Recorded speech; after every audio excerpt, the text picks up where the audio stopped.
Hi, this is Kurt Thomas with the Dream Warrior Review. I have a very special episode to present to you, and it's not very much work for me other than just doing an introduction. Miq and I were recently on a show called Bonehead Humor, and we weren't just on the show on our own.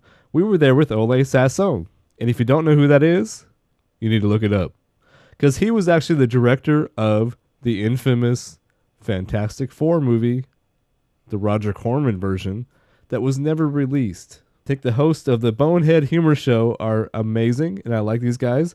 I'm actually following them personally, so I listen to their show, and I really enjoy it. They don't only just talk about movies, but they talk about a lot of other things that are going on in pop culture and other things. Joe, James, and Chad, I think they do a great job, and I encourage you to listen, follow them, of course follow us, and let all your friends know about us. But for now, let's listen to an interesting conversation about the Fantastic Four.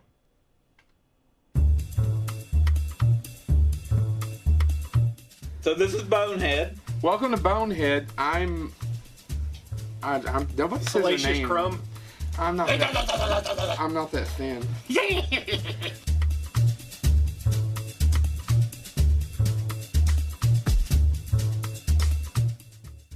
Today on our episode we have He might have Oley. been fat compared. He's just compared to Jabba. Let's do our intro first. Okay. Oley Sassone, and he is the director of the Fantastic Four movie that was technically never released. If you're a big fan and know the story behind that, there's a documentary on some streaming service. Actually, it's on Amazon. It's called Doomed. Doomed. It's fascinating. You really should check it out. He's joined with us with his old friend and our old friend of the show, Miq Strawn, and Kurt Thomas. Yeah, Kurt Thomas. But Miq Strawn joins us because he did miniature work on the Fantastic Four, as well as production design. Right. Yep. And his partner, Kurt Thomas, and it's basically a joint show between us and Dream Warrior Review, which right? Is it's a crossover. Bonehead's not even a year into it, and we're already selling out to cheap crossovers. Yes. We will cross over with anybody. I mean, I know some other people that watch our show like to watch the horror honeys. Have your people call our screw it, I can't talk. Now, the other part about this is we did Cross over to the lights. Carol To the Ann. other side. Zelda Rubinstein tried for hours to get us to do the crossover. There's 4 people out there laughing right now. I'm one of them. We did have some brief audio issues. That was because of solar flares that bounced off of a satellite and then caused some other issues. And if Jeff Goldblum taught me anything, it's line of sight. See, Chad, frequency modulation. When the satellites, that's the reason we need satellites, because it goes straight, right? And you need those satellites to bounce the signal. Amplitude modulation, AM radio, goes with the curvature of the earth. That way, when you're listening to your AM radio station and you hear thunder and there's lightning, that's because it's effective. If you listen to What he taught me is Gina Davis is easy. I thought Earth Girls Are Easy taught you that. And The Fly. Because he bought her a cheeseburger. I disagree. I think he taught me that life finds a way. That is almost as bad as your walking, and your walking, sir, is terrible. I don't. That wasn't impressive. I knew Bobby Kennedy. What are you doing with I your hung finger? out with Bobby All I did Kennedy. was add the And you said or no Bobby Kennedy. Are you trying to give a prostate exam? Is that why you keep doing this little maneuver? The Serbian. Anyway, this episode is different, but we will spend most of this episode talking about the Fantastic Four. We go off a little bit, but the reason was we had both Miq and Oley, and it just made sense to do that. And they're fantastic, folks. Yes. Go ahead, check it out. We'll shut up. Watch the episode. The one thing I will add. Oh my God! One thing that I will was add part of was Will Shut Up. halfway through, you'll notice that they start talking to each other, and one of the great things about that conversation is you get what the director envisioned versus what actually happened on set. So that part is really interesting to me. And the second part of it, there's 15 minutes where James doesn't say a damn thing. That's most shows. Enjoy the show. Give me these. Man, I want some peanuts. Well, one hand. Peanuts, Cracker Jacks. I never want to go back. My name's Joe Lewis, and we're here with Bonehead. It is our pleasure to have Oley Sassone with us as well. We also have Miq Strawn, one of our old friends. And Miq, I'm so sorry about your friend. I had it written down and I can't find the paper. What's your name one more time, Kurt sir? Thomas. Kurt Thomas, right? This is Kurt Thomas, yes. Right. Yes. Kurt Thomas in our podcast, which is The Dream Warrior. The Dream Review. Warrior, yeah. Dream Warrior Review. He's the one that sounds intelligent. Well, we don't have one of We those. don't have one of those. No. What's that like? Hey, let me just say real quick, if something happened that we get cut off, who wants to reinitiate the call? We will. Okay, good enough. We've got it. Because we're technical morons or something. Yeah. Hey, but you know what we did? We make it work. We fixed it just like you guys last. We turned the computer off and turned it back on. Right? yes. We had to re-sign out of everything and sign back in, but that's beside the point. So, Oley, thank you so much for taking your time today. Miq, thank you all so much for introducing us and doing all this.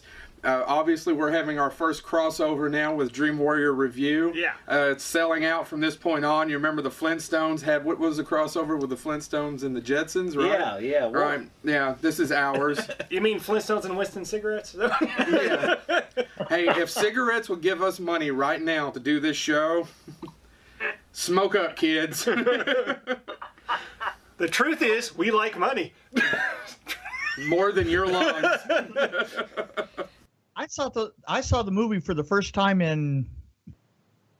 I don't even want to say. I have no idea. For the first time in probably 25 years, something like that. Well, let's what we didn't introduce is, the fact that the reason we have Miq and Oley here is the fact that you both contributed to the unreleased Fantastic Four movie. By the way, when we say unreleased, can we do quotation marks in the air like that? Unreleased. Yes. Unreleased. Released. Worst kept secret of all time, right? Hey, Oley, how does it feel to be the guy who directed the one film that isn't supposed to exist and yet has sold the most copies? Yeah, it's kind of bittersweet, actually. Obviously, we would have all loved to have seen the film get released theatrically like it was supposed to, but in a weird, odd way, I don't think anybody's going to be talking about the other Fantastic Four movies 20 years hence. I mean, here we are.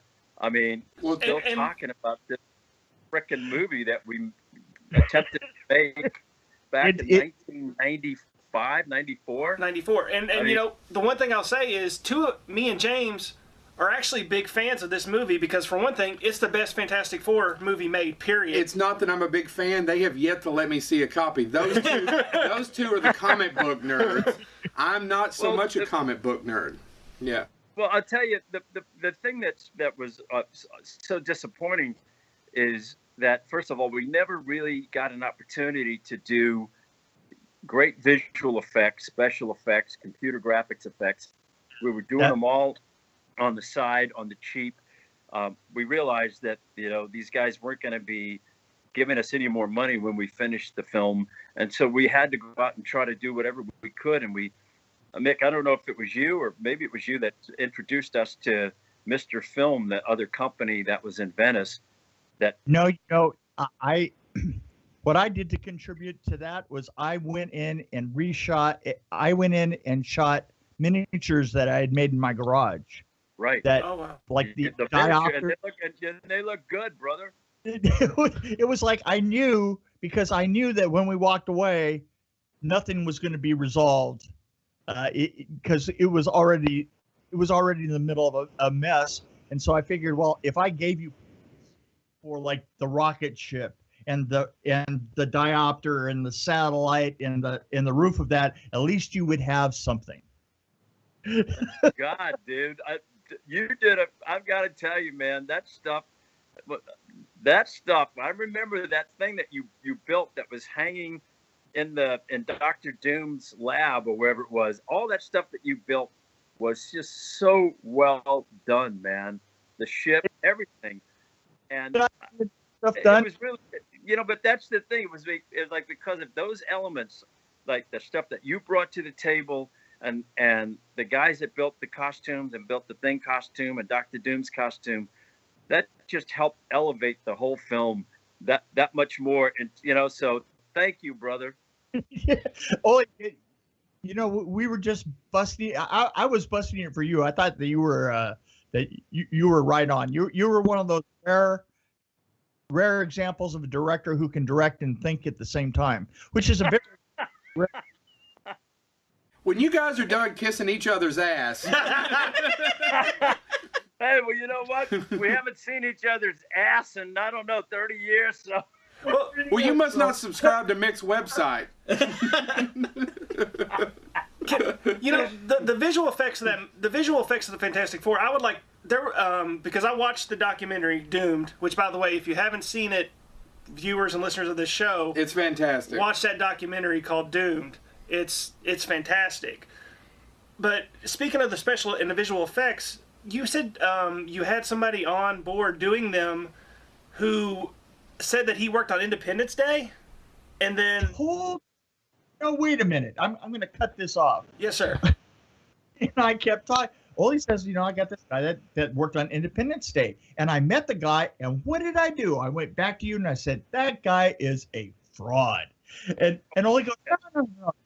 He'll be fine. He'll be fine. And all through the filming, the things the guy said, he would say, well, we need to set it up this and this and this way. And I would turn to Oley and I go, you know, this guy has no idea what he's doing. Right. He didn't have a clue. Scott Phillips. He didn't have a clue. He was a bullshit artist. Bullshit. But how does he even get in the door? Well, Because we'd like to get in the door. Yeah, we need to know the lies to tell. I'm telling you, brother, Corman introduced the guy, and of course we had a shoestring budget for everything, including the visual effects, and he just talked. He talked a good game. He made it sound like he knew all this incredible technology. And back then, you got to remember, nobody was doing the big computer graphics. Oh, back then. It was in the infancy, and there wasn't much really material or anything to go Google at the time to look up computer graphics to see how the stuff was done properly. So it was just kind of like we trusted the guy to come in. He had this big computer thing set up at his house that looked impressive, but it was just all smoke and mirrors, and he just didn't know what the frap he was doing. But hey, at least we got Mr. Film to come in and mix work, and we did the best we could. Unfortunately, yeah. You know, the thing is, like shoestring budget. If they turned out that they had $1 million, it certainly wasn't represented anywhere. Even $1 million wasn't represented anywhere. You know, I mean, that place was the worst to work in, and I somehow managed to go through the infancy of my career with never getting over to there, to Constantine's lumberyard / movie studio. That's Corman. That's Roger Corman. Right. Oh, Because it was that wasn't Constantine. Constantine was the big German production company distributor. That was Roger Corman's lumberyard Venice. Because it was a condemned rat-infested barn, right?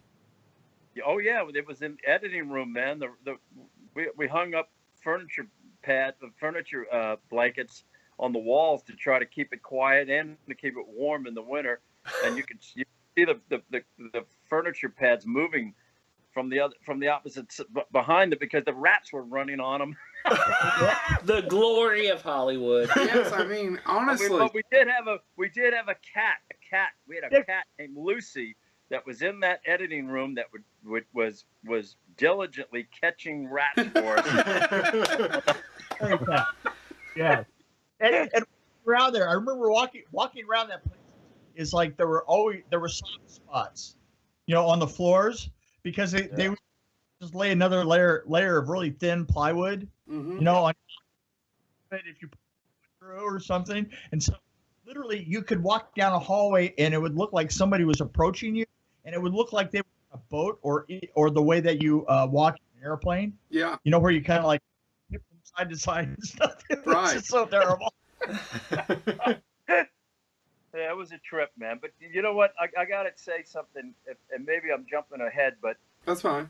I recently reconnected with one of the executives from Constantine Film when I was at Los Angeles for meetings about less than a year ago. I stopped in, and he graciously had me come up to the office there, and and met with them, and it was like where it all started. They're still in the same offices on Sunset Boulevard, and he told me, because Bernd Eichinger, who was the executive producer, was the producer and owner of Constantine Film, who has since passed away. He died. I mean, the guy had a heart attack at the house that I talked to him at his house in Beverly Hills after the fact. He was forthcoming and honest enough to say, hey, this is what happened. This is why the film's not getting released.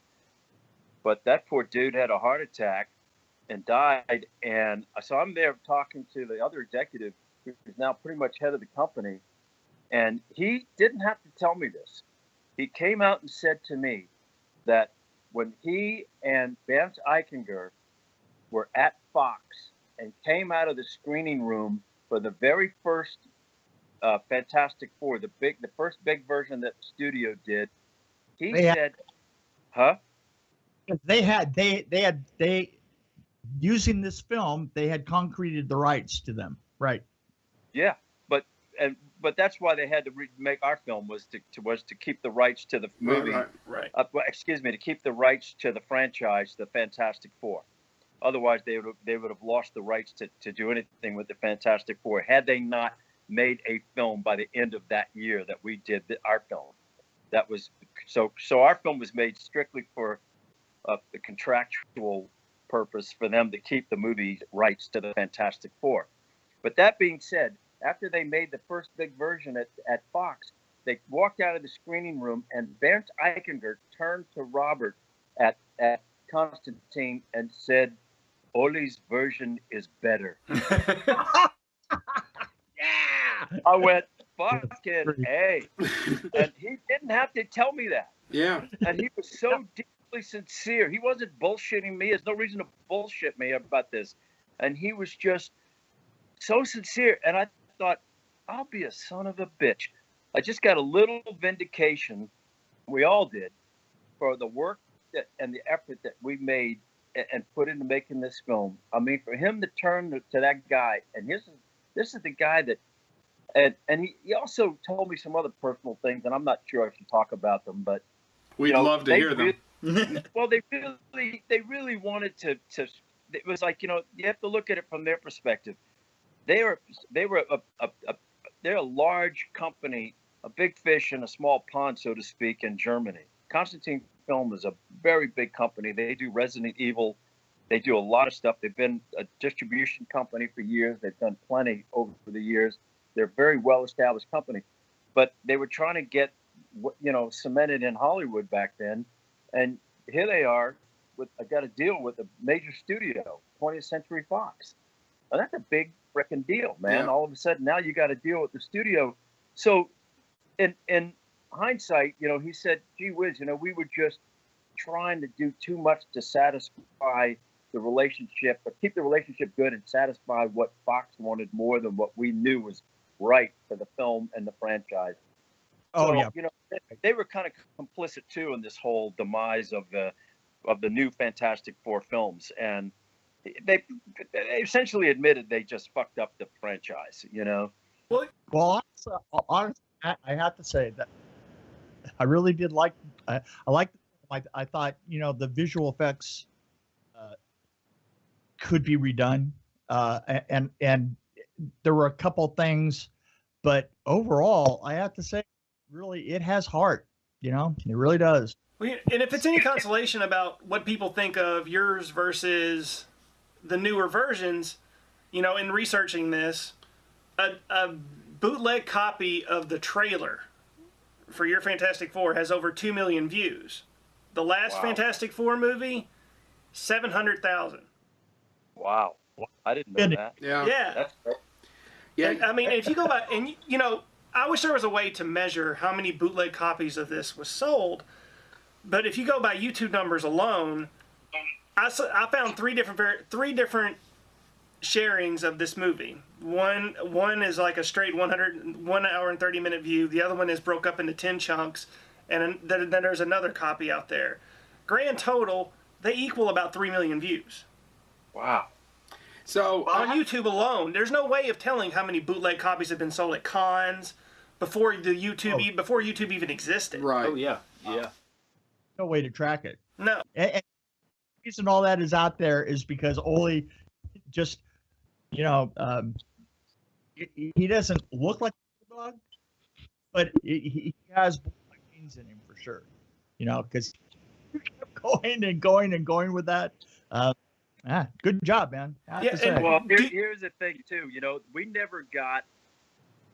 We never were able to get the negative of the entire film transferred to a decent video print. Back then, it was a telecine where they took the actual negative, put it on a telecine machine, and transferred it to video.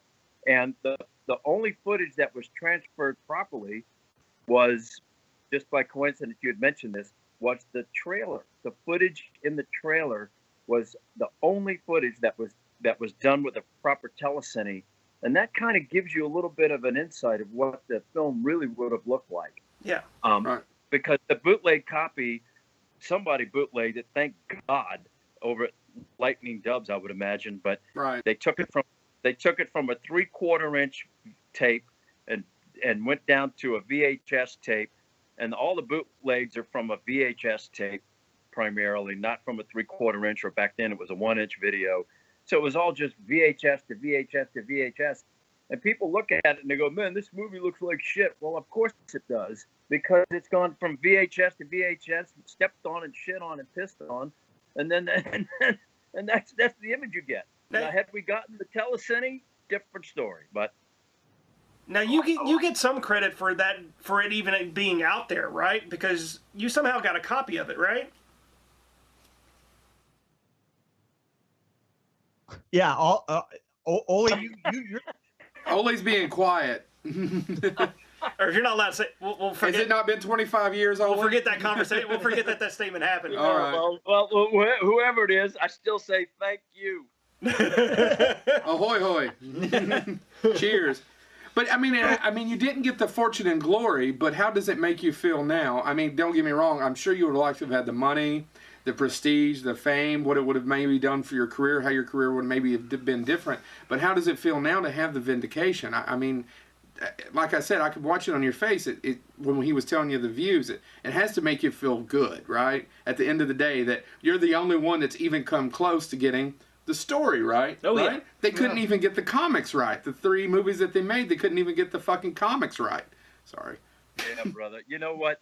Here's the problem, I think, and I don't know certain what kind of research and what the effort was into the filmmakers, the directors of those films. Look, I know it's hard to just get a job in this business, and you do the best you can. But speaking for me and what we did, and I know Mick did, we all went down. I went down to the Golden Apple on Melrose Avenue and walked in there and bought they had the volumes of all of the Fantastic Four universe, and every single comic that was ever published by Marvel in regards to the Fantastic Four was put in hardbound books. So you had volumes 1 through 10 in a book, volumes 10 through 20, so on and so forth. And I went and bought all of them, and I asked them for comic book number 1, the first issue, the reproduction of comic book number 1. And I think I bought every one they had in there, which was about 12 or 15 of them. And I made sure that the guys, and Mick, I don't know if you remember this or not, but I thought I may have, when we had lunch somewhere in Culver City or something, I said, look, here's the number 1 issue that was published by Marvel. And I said, look, we don't have a budget. This is what we're going to have to do. And obviously Mick delivered the goods. But we said, look, we're going to try to make this true to the number 1 first issue of the Fantastic Four.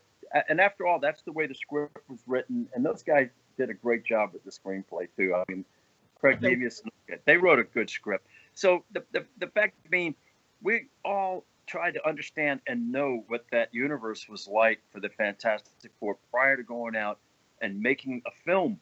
Those are established characters. Anybody that has a responsibility to a character that's well established and known out there by a fan base or by anyone, you have a responsibility to deliver what those characters are. And I don't think those guys in the new version of the films did that. No. Okay, let me give you a complete contrast to what Oley just said, because that was our dream. And now I'm going to tell you, we actually landed on the stage, what that was like. So we've already discussed how awful the stage was, but then we went out. And let me tell you some of the rules of this company, of Corman's company, going out on location. So all the lights, what they did is they would give you, and they had two of these, which clamps that looked like they would start your car with, right? Yeah. And remember this? So what you had to do, enough power to run a couple of lights, is you had to make a deal with the neighbors. Then the two bars. Sorry, Right? you're breaking up a little bit on us, Mick. On Yeah, your end. you guys hearing him okay? No, he's breaking up He on keeps us. breaking up on us. I can hear Oley just fine, but I can't. I can hear Oley just fine, but I can't. No? Yeah, you're still breaking up. That's okay. Keep going. It's all that fancy equipment is what it is. Everybody else is on a phone and a laptop. Got more to fail. Yeah. Yes. So you would literally be clamping off of the two neighbors' houses on either side to get enough amperage to actually run, Much better. the antique lights that you had, right? Mm-hmm. And so then when we got back to the stage, we would have situations like, I'll never forget this. We were doing the shoot miniatures, right? And it was the newspaper spin-in. Do you remember the newspaper spin-ins? Yeah. Like this? Yeah. Oh yeah, man, that was cool. Well, you know how I did that? I come in and I say, okay, here's all the newspapers that we need. Here's all the newspaper spin-ins that we need. Here's what we made a rig. So we had a black piece of duvetine and we put a stick through it and it's tied to a drill, right? And then I said, so what we need to do is we need to use a reverse mag, right? And they looked at me like I was from another planet, and they said, no, we have to use the equipment that's on the property. We're going to have to use the regular camera. And I said that's not a problem. We'll turn the camera upside down. And when I did, everybody stopped and said, well, that's not going to work. And I said, no. We'll turn the camera upside down and then we're going to run the film backwards, right? And the DP was, because I think I had quite a few years on the DP, and the DP goes, I don't think that actually works. So I said, well, no, come here. And I went into the editing bay, which was right there on the property. And I said, give me a piece of film that's exposed, maybe about 3 feet long. It doesn't matter what it is. And so the editor, one of the editors that was in there was a woman, a beautiful woman, and she hands me this piece of film. And I say, no, now look, see, here's the film running normally. Zing. I went like that. And he goes, yeah, okay. And then I knew I had him, right? So then I turned it upside down and I went, now go the other way. Go, whoom. You see? And he didn't want to admit that, of course, that was utter bullshit, right? I mean, you can't see. You couldn't see a goddamn thing, right? So he takes the film. He takes the film and he goes like this. And then he goes like this. And he goes, oh, yeah, no, I totally get it. And he walks off. Comes to the end of the day and we're about ready to film this. And as we're finally getting our final preps up and stuff and doing the newspaper spinning, my art director, Tom O'Connor, walks up to me and he goes, there's something that's been happening with everybody on this stage today, and I have a feeling that you had something to do with it. And I go, oh, what? And he goes, well, everybody keeps walking around with this 3-foot piece of film and waving it in front of it. I said, yeah, that could be mine. Yeah. but like, for instance, when we went to the we had to go make a plane crash, right? And I'd made a deal with all kinds of junk and stuff, but the problem is they wouldn't let a truck. So literally we loaded into our cars and trucks and stuff as much stuff as we could in order to actually, get it done, Dude, that shit looks so good too, brother. You had brought the sheets out and and just enough, man. You spread it out all into that field out there, and it just looked great. I personally, I liked the Mole Man's lair. I thought that was really cool, and the miniature to it, so that you look down and stuff. Yeah, I thought that came out really well, and the acting you got out of him was amazing. Well, he was good. All the actors, I have to say, man, they put their heart and soul in it. I can't take credit for the work that they did, man. I just nudged them a little bit here and there, but all the actors in this film and Culp, they were so good. That guy Ian Trigger, who played the Mole Man. Ian Trigger, he was amazing. Yeah, he's passed away since, but he was a terrific little British actor. I think he went to the Royal Academy of Dramatic Arts or something. Was he the one that threw some of the Shakespeare into there? Yeah. Yes. Oh, yeah. Yeah, I figured that he was. Yeah, I mean, he was a brilliant little actor, man. He was, and then Culp's thing with his hands, the Doom's hands, and he was so good with all that stuff. With the clinking of the fingers and stuff. It was awesome. Because he had to make up for the fact that he had no facial expression to tell the audience what he was thinking and feeling. So it was all the mime of his hands and all that stuff that he had to do with this and that and this and this. I mean, that's what made it. He was fucking brilliant. But going back to your set for the lair of the Mole Man, that I remember, if I recall, you had some drawings done, and Miq said, Would it be cool because it's the Mole Man and it's underground, that it could feel like it's like a bottomless pit underground, or maybe those were tunnels or something that was organic and congruent to the fact that it was a Mole Man. And so sure enough, all those little decks and things that you built in that old lumberyard warehouse looked so cool, man. And we did that one visual effect where the dude gets shot by Dr. Doom and he falls down, right? and just psychologically, even though we're not seeing the vastness of a space like you see in the big movies, that was enough to put that in the audience's mind, that this has a vastness to it, and a space that was subconsciously in their mind. Once you established it, I mean, look, let's face it, in the big James Bond movies, you would go to the big major sets that they had, the villains would have on all these places. You see them 2 or 3 seconds or 4 seconds on the screen. Right. You're in the environment. Then you go into the close-ups of James Bond and the fights and all that stuff.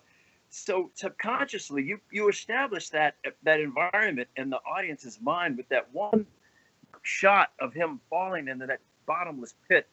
And and here we were in a little tiny shithole lumberyard warehouse. That was the smallest, vast cavernous space. It was fucking brilliant, man. And we actually only had one angle that we could shoot in that room. Remember, the room was so narrow. Was so narrow, and it was like just a little tiny room. And we just kind of took the set and just put it all across 50% of the room. Yeah. You barely had enough. It was so well done, brother. The entrance, that it's so dramatic. When Dr. Doom comes in through that entrance, and the way it was built and the way we could light it, man, and all those old TV sets on post and little cubby holes where these guys were hiding. Yeah, I thought TV sets really were kind of cool. I thought it came out good. Well, it was great because then we shot them all out with the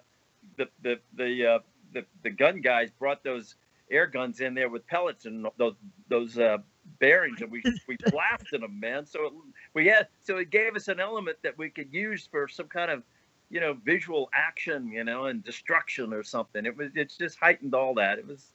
Oh. Well, you know what? You might as well have a good time, because we certainly weren't making any money. I was about to say. Yeah. I mean, I can imagine. Were you making anything at all much, or is this one of those really, really, really, really take the job, you need the job at the moment? That's probably. I mean, I don't even know. I mean, because nobody was getting paid a lot. No, and it wasn't for very. You know what? The only thing that I remember this is it was in between two big projects for me. I think it was a Nightmare on Elm Street on one side and Mortal Kombat on the other, or something. No, it's it was Leatherface or anyway. I can't remember, but it was in between two projects, and I couldn't go on to something that was going to be normal distance, normal length, because I was waiting for. I think I'm sure that Combat's thing, because I was talking to them. Yeah. And so I only had until the end of the year, plus a couple weeks anyway. Right. So right. And here's the other funny thing, and this was hilarious, is that we had to film half the film. Right? Remember? Yeah. So we had to have half the film in the can by the new year, and we made it 4 days. So we made it on like literally the 31st of the year, and then we all took 4 days off. Now, before we left, I was walking around on the sets to make sure that everything that there were, like do not cross tape and hot set and to lock the stage Right. up. And when I did, I went into the Mole Man's set, and I was going over to log out, and there's a old man. This was me at 30 years old. There was an old man sitting in a chair with a notepad in front of him, just looking around at the set and making notes. And I ignored him, like you usually ignore people that are just odd that are sitting on stage. I mean, I wouldn't even think about it. I went over and I'm about ready to turn the lights off on the stage, and I go, well, I better go ask and see what his thing is. I went up and I said, I'm locking up. I think you're going to have to go. And he said, oh, that's okay. I know where everything is. I'll turn the lights off and stuff. And then there was like that awkward moment. I go, well, who are you? And he goes, oh, hi, my name's Roger Corman. And he shakes my hand, and I go, well, what are you doing? And he goes, well, I really like this set, and I'm going to write another picture into it. And I go, oh, well, that's cool. And I didn't even think about it again until I leave, come back in 4 days. I think it was 4 days, right? We took a 4-day break, hiatus. We come back in 4 days. Everything has been repainted. Everything has been moved around. My concept that somebody in Hollywood could cross a hot set tape. And so in those 4 days, they filmed another entire movie on all those sets. Now, Mick, you've told us this story before. Have you ever found out what the other movie was? I don't know. The thing is most of their movies at the time were released. Like if you saw somebody that had in their resume that if they had like 20 films within a period of 6 months, then you knew that those 20 films that they had to have been working with Roger Corman. Right. So there's just no way to tell, because they just did stuff, and it was all would be distributed in other countries. So I have no idea what it was. Somebody told me that it was like the 8th or 9th American Ninja. There's he had a series that was called The American Ninja, but I don't think any of them have ever been released here in America. Yeah, he had in America. He had the Blood Fist series. Oh yeah. Yeah. Because I that was my first film that I did for Roger Corman, was the Forced to Fight with Don the Dragon Wilson. How long was but your also we had Shaft.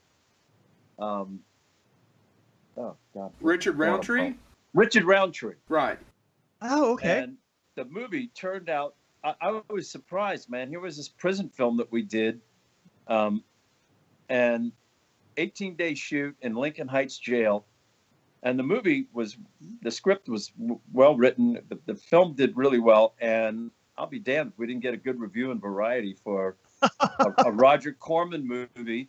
But Richard Roundtree was brilliant. But I don't want to digress. But anyway, that was Roger's MO, man. He would, like, when the LA riots were happening, he sent camera crews out so we could have some good stock footage for one of his movies. I'm not kidding. No, I believe you. I mean, we've heard the stories, but I just never knew that he did it for the LA riots. He did, yeah. They used to. I remember during our filming that a rocket went up from Vandenberg, and you would always see them. If they went off in the late afternoon, that they'd make this amazing rocket trail and stuff. Oh, yeah. And everybody had turned all the cameras up towards that so that they could get stock footage of that. Right. Yeah. Quick, come outside. Oh my God. It's funny that you mention the fact that all those movies that he was shooting at the same time, because that's kind of like one of the main stories of my childhood in relation to this Fantastic Four movie. So my brothers would usually be the ones to pick. Every weekend we'd always watch movies. That was our week. We lived out in the boondocks. We had no social interactions with anybody. He still doesn't have any social interactions. Still don't. With anyone. So, you know, my dad and my brothers would always go to the movie, the VHS rental store, bring home 4 or 5 movies to keep us entertained for the weekend, so they didn't have to parent us. For you kids out there, Yeah, VHS was a plastic kind of cartridge thing. Is easy. But with my brothers, the only movies they would ever bring back were from the action section. So it was always Don the Dragon Wilson, Billy Blanks, and Michael Dudikoff all weekend. Michael Dudikoff. I actually did a film with him. I know you did. Okay. But anyway, so my introduction to the Fantastic Four movie was every time my brother would come home, it would always be a New Horizon movie. Because, you know, it was the VHS clip for New Horizon was always a white with the orange logo, and it said Horizons. No, New Horizons. Yeah. Anyway, You're right. Yeah. Right. so we'd watch these movies, and every movie they'd bring home, there would be that Fantastic Four trailer in front of it. I mean, every weekend, Fantastic Four, Fantastic Four. And I eventually was able to go to the video store, and I remember once a month, for a solid year and a half, I would go to this video store and go, "Do you all have the new Fantastic Four movie yet?" And every time they'd go, "No, sorry, we don't have it." I'm like, "Do you know when it's coming? Please tell me." They're like, "No, we have." They would look in their big magazine. They're like, "We know it's there because people keep asking for it." Oh, wow. And well, you know, now here's the thing: is at that time, and correct me if I'm wrong, but in that time, I think only Marvel film that had gotten the true, everything treatment would have had to have been Batman, right? No, that would be DC. That was DC Comics. It would be DC, Howard the Duck, DC wouldn't it? Comics. DC Comics. Oh, okay, No, DC Comics. yeah. But Howard the Duck. I mean, Howard the as Duck far was the as- only major motion picture for Marvel. that was made off of a comic. Yeah, I Howard mean, the if you, Duck, if you yeah. talk, I mean, there was tons of low budget. No, Marvel I know comic- there were lots of low budget. Yeah, the Captain America low budget, the Spider-Man. I love the Captain America where his shield is clear.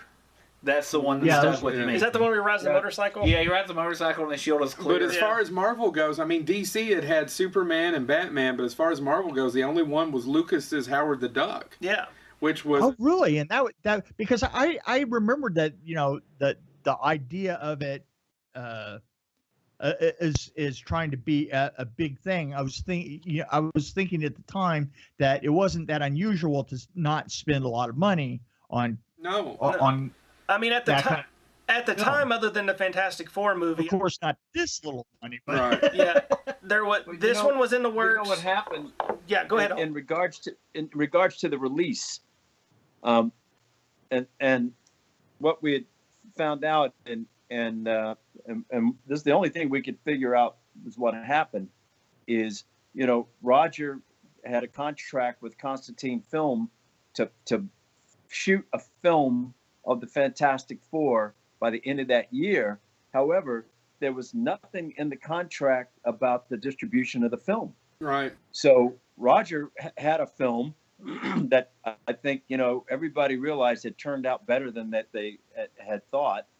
And there was nothing in the contract that said anything about him not being able to release the film. So Roger was smart enough to say, "Hey guys, guess what? I'm going to release this movie. And Constantine Film and Marvel, but rather Constantine Film, not Marvel, because they wanted it away from Constantine Film, but Marvel too, I'm sure at that time, flipped out because they didn't want to see this movie get out. They wanted to bury this film from the get-go so they could go make the big movie. And Roger was smart enough, though, to say, hey, there's nothing in the contract that says I can't release this film. So therefore, he cut the trailer. Mm-hmm. We were going to release the film at the Mall of the Americas. And he was, I remember that. Yeah. Yeah, man. And he was running the trailer, like you said, on the front of other Corman films. He had the actual trailer ran in some theaters saying coming soon. And the only way that Constantine Film and these guys could get Roger not to release the film was to give him more money. And they gave him, I think, what I heard from Roger, because he called me to thank me, is that they paid him another $1 million cash to just not release the movie. Right. So Hollywood hush money. I got a call from Roger saying, he calls me, Roger had an interesting conversation, way he talks. He goes, Oley, hi, it's Roger. I said, hey, Roger, how are you? He said, well, I just want to say thank you so much for making a good film. Unfortunately, we're not going to release the film, but they paid me $1 million not to release the movie. And I'm waiting for the shoe to drop, meaning, hey, that means we're going to get a little more money. And here's your $20, right? And to this day, it's the only Roger Corman movie that never got a release, because he releases everything. Yeah, I know. Everything he ever made got a release. And so they even made the poster, right? I just, look, I had to laugh, and I hold nothing against Roger. He was approached by those guys. That was the deal. He actually tried to release the film, but you know what? He took the money, and that was that. I think he would have made more than $1 million, frankly, had he released the movie. But I don't think there's any. Yeah, over time, especially because Well, yeah, because even later on, even if it hadn't been a huge hit later on, it still would have been, well, this is the only one that's even close to the comics. You would have heard it even more, right? Yeah. You'd have been, well, the low budget, but it's the only one that actually knew what the Fantastic Four was. It has the characters right. It has the interactions right. I actually will still argue you all got the thing right. Even though it was all, Yes. I wanted to mention that. The guys who did the thing, totally. Such a good job. Just an amazing. Oh yeah, they did a brilliant job with the thing, especially, and when we screened the film Doomed at the Aero Theater in Santa Monica, there was a full house, and not only just what I've read on the internet, because you get mixed reviews on the internet, but at least at that screening there were kids. When I say kids, 16 to 18-year-old. 14-year-olds came up to us. We had a Q&A and just said how much they not only loved the movie, but thought we're not only true to the comics, but the thing. Everybody says the thing was designed, built, and manufactured the way it should have been. Yes. And this is the other thing that they did really wonderful with it. The fact that it's servo motors in a rubber head. Right. And talking to these guys and said, the thing has to have two expressions. One is it's clobbering time. He's got to look like he's going to kick the shit out of somebody.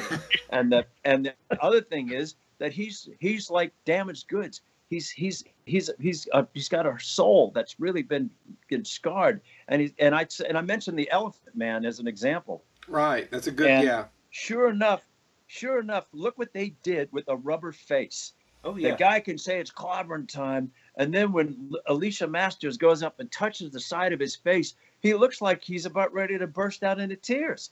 And it's a frickin' rubber face. Yeah. Of course, the body language that Carl, the Chiafalo, our stunt guy who was wearing that suit, sweating his ass off every day. Absolutely. His body language he just played it beautifully. So it was a combination of things. But yes, the Thing costume to this day still is way better than what they did in the new ones. And I tried to make him look stealthy, And I think Rebecca Straub standing in that blue suit was amazing. I mean, Oh, she looked great, man. Oh, she looked great. She did. She made that suit look amazing. Well, she was great.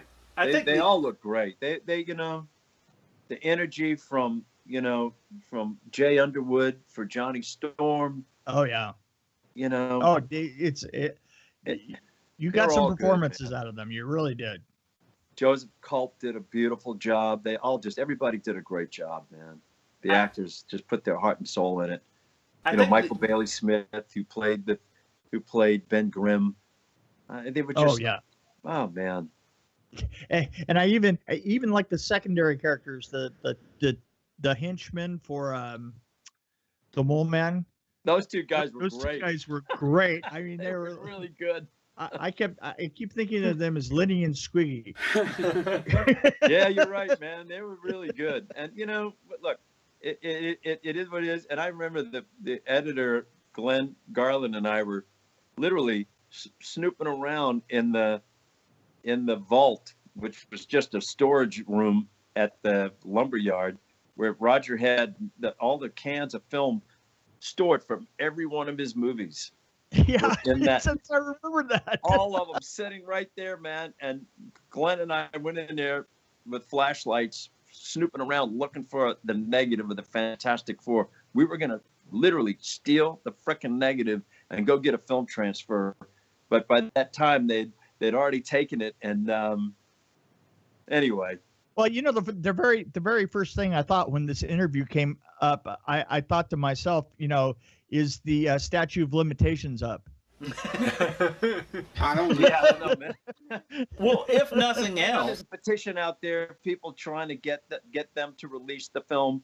And when I talked to Robert at Constantine, when I saw him within the last year, I said, dude, where's the negative? Why don't you guys do yourself a big favor and release the film? And I said, you throw in $1 million or so to redo some of the visual effects and release them both side by side on one DVD, you know, the newer version with the updated visual effects and the older version that was the original version with the way it was. See, that would be awesome. Really, it would. They'd make a frickin' fortune, man. I was going to say, do a Kickstarter. You'll have fans that will pay the $1 million. Yeah. Yeah. Well, sadly, I think that's really true. That'd be the great. I mean, if you knew that at the end that you could actually get it done, that would make the best Kickstarter ever. It really would. Yeah. Well, sadly now it looks like it looks like now the rights have gone to the mouse, so it's probably locked up in the same cellar as Song of the South. Song of the South. Yeah. It's like the end of Raiders of the Lost Ark. It's going to be seen just as often. You'll be asking about it, Oley, and well, who's working on it? It'll be the end of Raiders of the Lost Ark. Top men are working. As the case goes into the mouse, Oley is Mickey going, ha ha.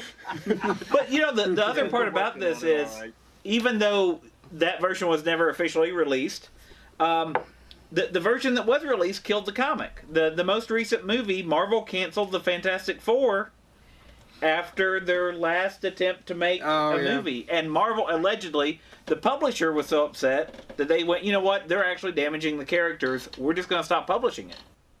So there's not, to my knowledge, there's not a running Fantastic Four. They ruined they ruined a great franchise, man. And it's a shame. But, And not to end it on a negative note, but we're getting close to an hour. I know you have a Super Bowl. He wants to have a Super Bowl. He needs to go watch his Saints, who got a defense this year, play a football game. I love you. I love Drew Brees. Look at that shirt I'm wearing, brother. I know. And we didn't even get to talk about the New Zealand years. And I do want. I've got to throw out one quick thing because I heard it. I hope it's true. I heard you played with Eric Clapton when you were doing the music video. Did you actually play with Eric Clapton? I did jam with Eric Clapton. That was in London, yeah. That is awesome. I just had to confirm that. All bow down. Oh, we do our research. We try our best. On his guitar, it was my baby's a 1968 Les Paul Sunburst. Like, like the Jimmy Page guitar, the Les Paul Sunburst. Yeah. I'm talking to Eric Clapton. We were shooting at the time at a place called the Royal Victoria Docks. It was an old tobacco warehouse. And we're talking about guitars. And he's got the gunmetal Strat on. And he sends his assistant to go out to the RV. And he comes back in with a 1960 mint condition Les Paul Sunburst. And I didn't want to touch it. He opens the case up, and Eric Clapton grabs that guitar out of the case and goes, "Go on, mate, try it on." And dude, the next thing you know, I'm jamming with Clapton in this warehouse, and I'll tell you the best memory of it all at that moment was I asked him to play that little guitar anthem sort of break in the Cream song "Badge." Oh yeah. And he goes, "Oh, you mean this?" Down, down, down, down, down, down. And he's right. Yeah. Right there, Did you just go show off? Yeah. Oh my God! I was like, All right. Nice. And on that note, we want to let you go to your Super Bowl party. So I have to thank Miq, first of all, for making this connection, but thank you so much for coming on and sharing these stories. We'd love to have you back on because we want to talk about New Zealand. We want to talk about stuff other than just the Fantastic Four, about the rest of your career. Right? Working for the mouse, doing a Disney film. I'd love to come back, and I got a couple projects in the works that I think we're going to get made, and they're both British-based projects. I'm working with a guy that was in a band back in the late '90s called The Chimes, and he was a record producer, produced albums for David Bowie and people like that, and I'm working with him, and we've got they're really cool projects, and one of them is sort of like a Lock, Stock, and Two Smoking Barrels. And anyway, I'd love to come back and talk to you guys anytime. Great. All right. Thank you. This is Oley, damn, it's so fine to see you, brother. Dude, are you living in LA proper? Where are you? I'm up in Washington now. I live right down the street from my grandchildren. He has a really nice van that he goes around in, and he lives in the back of this van. He's solving mysteries. He tells me strangers have the best candy. I hang with my grandchildren. Oh, that's good, brother. Well, listen, man, the next time I head out west, I'll just let you know, and who knows where you're going to be. And it'd be so good to see you, brother. Okay, man. All right. Thank you, on behalf guys. of Bonehead and Dream Warrior Review with Kurt Thomas and Miq Strawn. Thank you all so much. This has been a hoot and a holler. We'll see you later. Thank you all. Yeah, thank you. Bye, you all. Bye. Bye. Now we gotta kill everything. Oh no.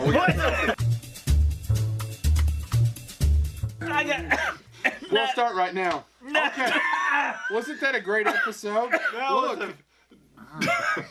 James choked on some honey roasted goodness in my pants. So, anyway, thank you so much, Oley. It was fantastic. We loved it. Thank you so much, Miq. Thank you so much, Kurt Thomas. If you enjoyed that, please check us out on our website. Please go to YouTube. Please go to iTunes. Where at any time you can type in. You can actually go to Google and type in Bonehead Humor iTunes. Takes you right to our iTunes account. Same thing with YouTube. Subscribe. Subscribe on YouTube, please. Recommend us. Email us. If you have a podcast station that you like, let them know how much you like us. Suggest us to them. Thank you so much. What else did I forget? I don't know if you want to eat those. It's like a death rattle. No, good. No, see, what happened was it got lodged right about here. Now, then we don't go into Is this there on anything the else we need to say? No. No. Thank you. Tune into our next episode. Yeah. Follow us everywhere, please. And next episode's going to be movies that never happened. No, that's going to be the episode before this. You've screwed up this entire Now we thing. got to redo the whole thing. Oh, James, my God. Shove more peanuts down your gut. No, we're not redoing this. I can't choke again. That wasn't scripted.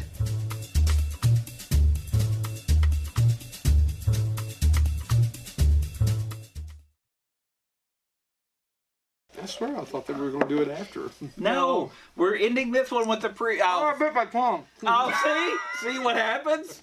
Are you happy? These are cursed. Good God, we're never going to get this through.